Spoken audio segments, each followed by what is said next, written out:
Presented by Maithili Gaurav.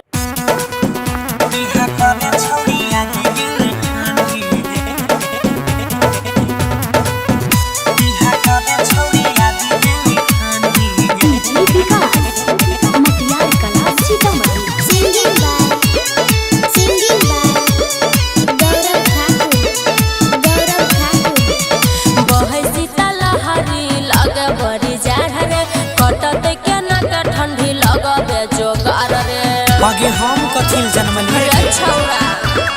बहे सीतालहरी लागे बड़ी जार रे कटत के नाक ठंडी लगबे जोगार रे गरम हेतै के न भरल हंडी रे आगे सुन मजा दे पंखली रोज बांडी के बिहा करे छौरी आदि गेलै ठंडी के बिहा करे छौरी आदि गेलै ठंडी के मजा दे पंखली रोज बांडी के बिहा करे छौरी आदि गेलै ठंडी के सच में रे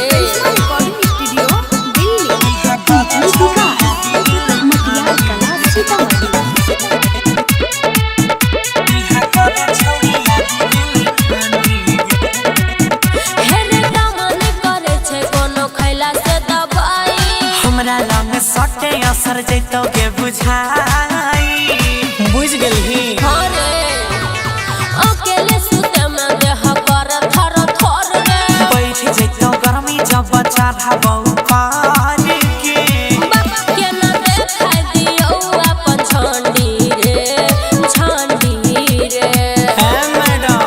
मजा दे पंखली रोज बांडी के बिहा करे छौरी आदि गेलै ठंडी के बिहा करे छौरी आदि गेलै ठंडी के मजा दे पंखली रोज बांडी के बिहा करे छौरी आदि गेलै ठंडी के कैन लेगे अच्छा सोचबे बिहा करे छौरी आदि गेलै बिहा करे छौरी आदि गेलै ठंडी के भरल जवानी ठंडी लागै छै रे भीतर शादी करे मजा देबो जलाई के हीटर एकदम बड़का वाला छै ये नाना ता माला हो जतै गर पर रे कहै छौ तोरा सयरु अंसराई कर के अजय गौरव नै छै सुमनो घमंडी रे लागैत छौ मजा देबो फली रोज बांडी के बिहा करे छौरी आदि गेलै ठंडी के बिहा करे छौरी आदि गेलै ठंडी के मजा देबो फली रोज बांडी के बिहा करे छौरी आदि गेलै ठंडी के